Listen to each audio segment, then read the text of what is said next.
everyday na gumigising kayo, you set the tone for the day mga kapiksi. Okay? And another message guys is opportunity knocks, no? Go for it mga kapiksi. May mga opportunities na maaaring kumatok sa inyo. And maaaring ito din ay bahagi ng bagong simula guys, no? Na sinasabi ni universe for you. So syempre guys, kayo na yung mag-explore ng mga opportunities, no?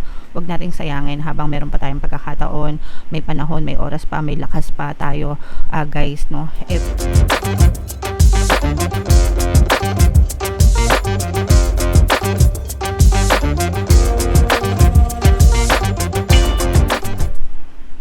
Hello guys, hello Capricorn, welcome back to Pinoy Pixie Tarot. Ang pamagat ng episode natin for tonight is messages from the universe mga kapiksi para ngayong June to July para sa Capricorn, Sun, Moon, Rising Sign, and Venus. Kung ano na lang yung makaresonate sa inyo guys, take that message kasi hindi lahat ng mensahe ay mag-resonate sa inyo.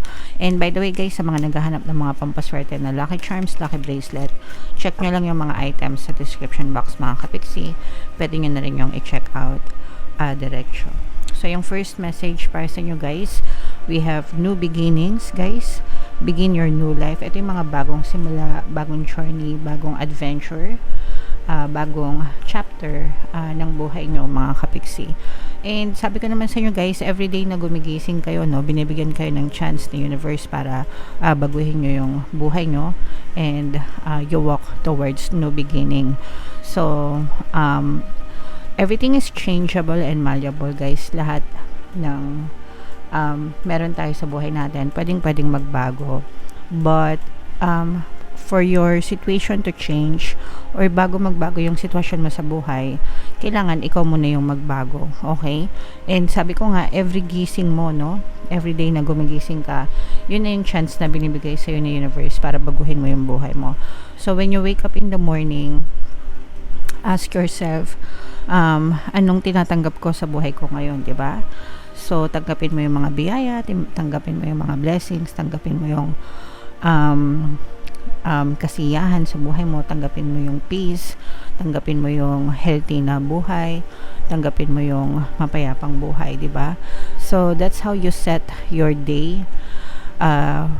From the time na gumising ka mga kapiksi, and make sure na sa buong araw mo nagiging aware ka kasi nag-autopilot tayo everyday mga kapiksi, no? So dapat everyday kapag ka nalilingat ka, kasi syempre natitrigger tayo, hindi natin naiiwasan, naninega tayo, so go back ulit dun sa ano ba yung gusto ko for today mga kapiksi, and do that everyday mga kapiksi. Ganun lang yung gawin mo araw-araw hanggang sa tuluyang magbago yung sitwasyon mo. Okay? So new beginnings para sa inyo guys. Huwag niyong sayangan yung mga bagong simula. Everyday na gumigising kayo, you set the tone for the day mga kapiksi. Okay? And another message guys is opportunity knocks, no? Go for it mga kapiksi.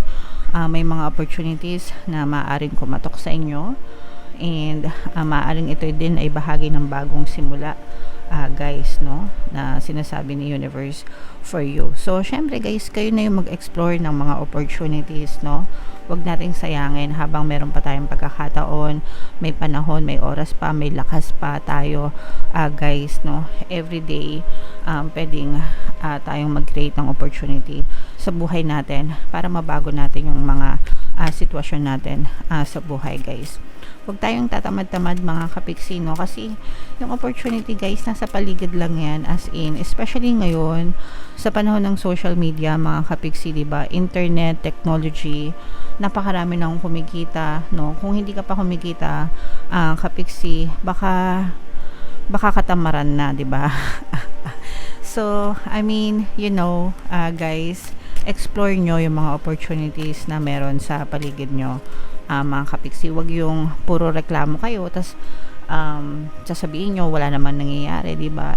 Tanongin nyo sarili nyo, ano ba yung ginagawa nyo, diba? Alright, and then follow your intuition guys. Another message, trust your intuition. Yung intuition natin guys ay ginagabayan ng ating mga gabay.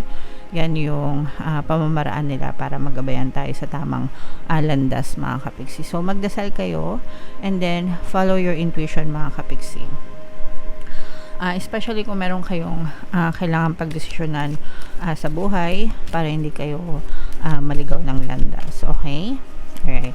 Another message, Capricorn, letting go, guys, no? Matuto kayong mag-let go, guys. Lahat ng nega sa buhay nyo, lahat ng nega sa buhay nyo, negang tao, toxic na experience, toxic na, I don't know, lahat ng toxic, guys, let go, no? Kasi hindi nyo yan kailangan sa buhay nyo, guys. Even yung mga tao, mga friends na so-called friends na hindi naman talaga friends. Yung mga ex, no, na wala namang ginawa kundi pa sakitan kayo. Yung mga worries and anxieties nyo, guys, if you can let them go, mga kapiksi, para lang makahinga kayo, or alam yun, makahinga-hinga kayo, 'di ba? Parang gumaan yung buhay nyo, para magkaroon kayo ng pag-unlad and pag-asenso. Sometimes kasi sobrang tigas lang ng ulo natin, holding on to the wrong person, to the wrong situation, 'di ba? Tayo lang yung nagsasuffer. So, matuto kayo mag-let go, guys. Okay? Para sa inyo din yan, mga kapiksi. And, face your fears. Ito, guys, sobrang gustong-gusto ko to na nakukuha. Kasi you have to understand na fear is a state of mind, and so is faith, no? Faith is also a state of mind. Parehas silang non-existent. Hindi sila nag-exist until tanggapin mo sila sa isip nyo, okay? So, fear is on the negative side, faith is on the positive side, mga kapiksi. So, you have to let go of your fears, guys. Release them. And sinishare ko palagi yung sinabi ni Frank Herbert. Siya yung author ng Dune, mga kapiksi. So, kung napanood nyo yung movie or nabasa nyo yung book, sabi niya doon, I must not fear. Fear is the mind killer. It's a little death that brings obliteration. So, gustong-gusto ko talaga yung linya na yun. Sobrang nakabisado ko na. In layman's term, mga kapiksi, ibig sabihin nun, yung mga takot natin, yun yung mga pumapatay sa atin. Yan yung mga pumapatay sa mga pangarap natin sa buhay. So, why would you destroy your dreams dahil lang sa mga bagay na hindi nag-exist? Remember, guys, fear does not exist hanggang isipin mo siya. Hindi siya nag-exist, guys. Hindi siya nag-exist, no? Nagkakaroon lang ng power yan kapag ka inisip nyo siya, mga kapiksi. So, release your fears, mga kapiksi. Okay? Alright. And another message is memories, guys, no? So, habang nandito pa tayo sa mundo, mag-create kayo ng mga magagandang memories with your loved ones. Tanggapin naman natin na lahat ay may expiration, mga kapiksi, no? Tayo yung mga mortal, meron tayong expiration. So, it's either mauna tayo sa mga mahal natin or mauna yung mga mahal natin. So, regardless, kahit sino pa yung mauna, just create wonderful memories with your loved ones. Take pictures, take videos, diba? Kasi, kung sino man yung mawala sa atin, yun at yun na lang yung mga babalikan natin, mga kapiksi, yung mga pictures, yung mga memories, okay? So, yeah, take pictures, create memories, mga kapiksi, para hindi kayo masyadong mangulila or hindi sila masyadong mangulila, okay? So, comment down below. Ito, guys, i-mind mo yun na itong mga new beginnings, itong mga new opportunities, letting go, mga kapiksi, yan, i-mind mo yun na yan sa comment section. Muna tayo ng isang additional na message pa for you.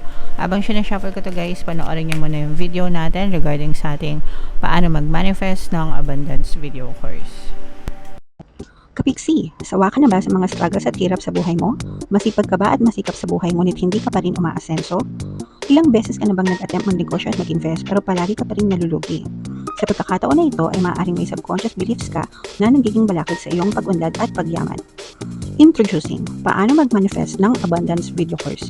Dito ay matututunan mong ma-overcome ang mga balakid mo para tuluyan ka ng umunlad, umasenso, sumagana, maging matagumpay, successful at maswerte sa iyong kabuhayan, pera, trabaho, negosyo sa lapi at kaperahan ng bonggang-bongga. Dali, mag-send na ng email sa pinoypixie@gmail.com at simulan na ang iyong pagyaman ngayon. Alright, and sa lahat ng gusto mag-avail ng course guys, naka-flash sa screen nyo. Una, meron tayong paano mag-manifest ng abundance video course. Meron din tayong paano mawala ang third party at magkaroon ng harmonious na relationship. And meron din tayong paano pabalikin sex, revise breakup. So, sa mga interesado guys, mag-send lang kayo ng email sa pinoypixie@gmail.com. So, buo na tayo ng isang card guys. And sa mga naghahanap again, no, ng mga pampaswerte na lucky charms, lucky bracelet, may mga items sa description box mga kapixie. Pwede nyo na rin i-check out. So, ito yung additional message for you guys. Always prepared, okay? You are the expert of hard work and hard play. Your cheerful and fun disposition is a blessing to everyone. So, for some of you guys, no, talagang literal na masipag kayo. Hard work and hard play. Hindi lang masipag guys, but you're also fun to be with. Kumbaga, marunong kayo magbalanse ng pagiging seryoso, pagiging responsible sa mga obligations nyo, but at the same time you know how to have fun din, no? Kasi dapat balance lang yun guys, yung pagiging seryoso and pagiging playful, kasi hindi naman pwedeng puro serious lang guys, kasi maburn out naman kayo doon sa sobrang stress, and hindi rin naman pwedeng puro play lang, walang hard work, walang serious, kasi wala din naman mangyayari sa buhay nyo. Okay? So, dapat balance lang talaga, mga kapixie. And yung pagiging cheerful nyo, nagdadala kayo ng blessings sa mga tao sa paligid nyo. Nakakahawa yan, guys. And dapat talaga yung sinishare natin is yung happy energy natin, mga kapixie. Kapag happy yung energy nyo, sinishare nyo sa ibang tao, happy energy din yung babalik sa inyo. Okay? Don't let life's distraction take you off course. Make a plan for the future and life will give you all you need. So, wag tayong basta-basta magpadala sa mga kanagahan sa paligid natin. Kailangan may plano tayo. 'Di ba? Sabi ko nga sa inyo guys, everyday na gumigising kayo, what are you choosing for that day, no? Tanong niyo na agad sa isip niyo, I'm choosing to be happy today, I'm choosing to be kind today, I'm choosing to be grateful today, 'di ba? I'm choosing to be abundant today. I'm choosing to be lucky today. Dapat ganun yung simula ng araw nyo, mga kapixie. And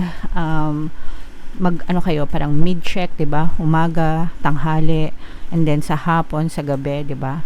Always remind yourself kung ano yung pinipili nyo today, mga kapixie. Para ganun palagi yung energy nyo for the day. Guys, okay? Kapag na-develop nyo yung habit na yan, you will attract more positive energies in your life. Therefore, positive situation, and magiging positibo din yung buhay nyo, mga kapixie. Alright? Okay, so yan yung message para sa inyo, guys. It's about habit, developing good habits para sa buhay nyo, mga kapixie. So, comment down below guys if naka-resonate kayo sa mga messages para sa inyo, and kung anong message yung naka-resonate sa inyo dito guys. For more tarot readings, ito yung playlist nyo. Ito naman yung ating success stories ng paano mag-manifest ng abundance video course. Thank you for liking, sharing, and subscribing. See you next time. I love you all, mga kapixie. Have a nice day. Bye-bye.